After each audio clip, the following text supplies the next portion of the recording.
이번엔 글로벌 특파원 리포트 시간입니다. 미국 현지의 생생한 분위기 정인설 워싱턴 특파원과 알아보겠습니다. 자, 지금 투자자들의 최대 관심사 중 하나죠. 3월 1일 셧다운 리스크. 현지에서는 어떻게 보는지 이 부분도 궁금하고요.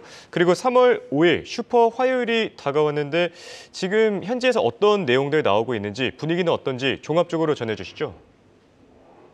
셧다운 리스크는 항상 이제 말이 우려는 큰데 실질적으로 가면 결국에는 이제 대부분 합의하는 형태로 임시 예산을 편성하거나 아니면 날짜를 연기하거나 하는 형태로 좀 다시 한번 모면할 가능성이 크고요.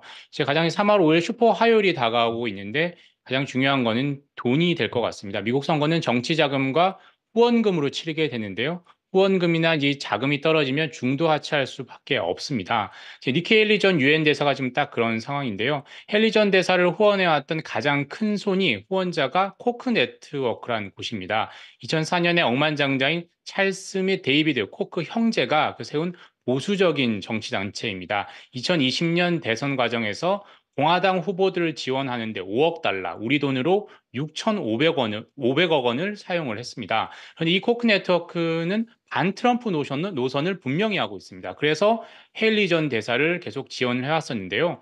지금 이제 와서는 이제 공화당 경선의 그 승부의 추가 기울었다고 보고 헤일리 전 대사의 지원을 끊기로 한 거죠. 11월 대선 때는 대통령 선거뿐만 아니라 미국 상원의 3분의 1 그리고 하원 전체 선거가 같이 있습니다.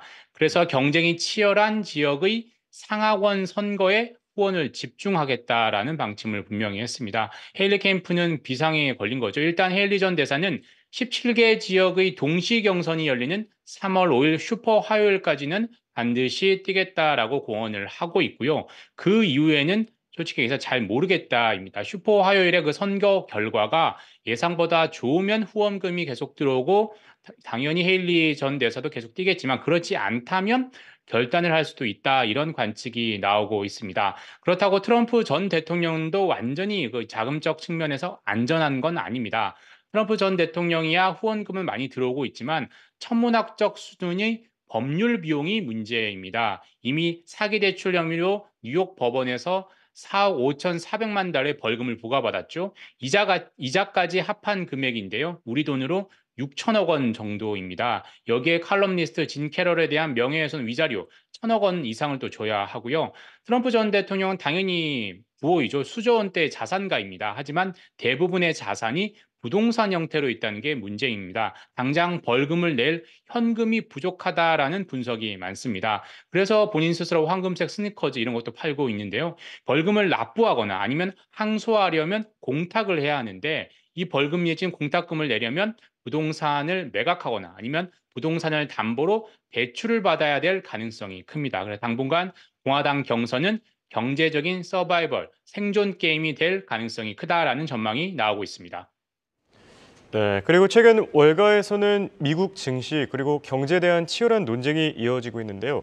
그만큼 오늘 밤 발표되는 미국의 4분기 GDP 그리고 내일 발표되는 PCE 물가 지표 더 중요하지 않을까 생각됩니다. 관련 소식들도 정리해 주시죠. 맞습니다. 미국 경제가 예상보다 너무 강하죠. 그걸 확실히 볼 수 있는 게 미국의 GDP, 실질 GDP 증가율 내지는 미국의 경제 성장률인데요. 그 경제 성장률 4분기 지표가 한국 시간으로 오늘 밤, 미국 시간으로 내일 28일 오전에 나옵니다. 3분기 GDP는 성장률은 잠정치, 수정치가 나오는 거고요. 원래는 속보치는 이전에 나왔고 이번에 잠정치, 수정치가 나옵니다. 발표될 때마다 조금씩 바뀌는데 미국 성장률은 지난달 나온 속보치에서 4분기는 전분기 대비로 연율 기준으로 3.1% 성장이었습니다. 당시의 예상치보다 높게 나왔었죠. 지난해 전체 성장률은 2.5%였습니다. 이 수치가 어떻게 수정될지가 관심인데요. 현재로서는 잠정치도 속보치와 동일할 것으로 시장에서는 예상을 하고 있습니다. 최근 들어 미국의 올해 성장률 전망치도 계속해서 올라가고 있습니다. IMF도 그랬고요. 어제 미국 실물경제학회 발표도 그랬습니다. 지난해 12월에 미국 중앙은행 연준은 올해 성장률 전망치를 1.4%로 예상을 했는데요. 3월에 다시 전망치를 내놓겠죠. 지금으로서는 다른 곳과 비슷하게 올릴 가능성, 2%대로 올릴 가능성이 높지 않냐 이런 관측이 나오고 있습니다. 그리고 또 하나의 관심은 당연히 페드가 선호하는 물가 지표죠. 1월 PC 물가가 미국 시간으로 29일에 나옵니다. 13일에 나왔던 1월 CPI가 예상치보다 높게 나와서 시장에 쇼크를 줬었는데요. PCE는 어떨까요? 현재 시장 컨센서스는 PCE도 둔화 흐름의 변화가 있을 수 있다, 이런 예상이 나오고 있습니다. 전년 동기 대비로는 그 상승률이 조금 둔화할 텐데 전월 대비 기준으로는 상승률이 조금 커질 수 있다, 이런 예상이 나오고 있습니다. 지난해 12월의 PCE 상승률은 전년 동기 대비 2.6%였습니다. 이번엔 2.4% 정도로 시장이 컨센서스를 보이고 있고요.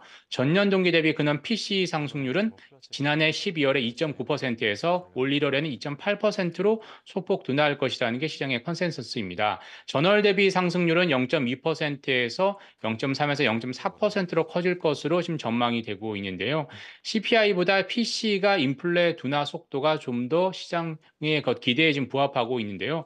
인플레의 주범인 주거비의 비중이 낮기 때문입니다. CPI에서는 주거비 비중이 40% 정도이지만 PC에서는 20%도 안 되죠. 하지만 PC 상승률이 시장 예상보다 좀 높게 나온다라고 한다면 인플레 우려가 확산하고 금리 인하의 시기는 시장의 예상보다 더욱더 밀릴 가능성이 크다, 이렇게 봐야 되겠죠. 지금까지 워싱턴에서 한국경제신문 정의설이었습니다.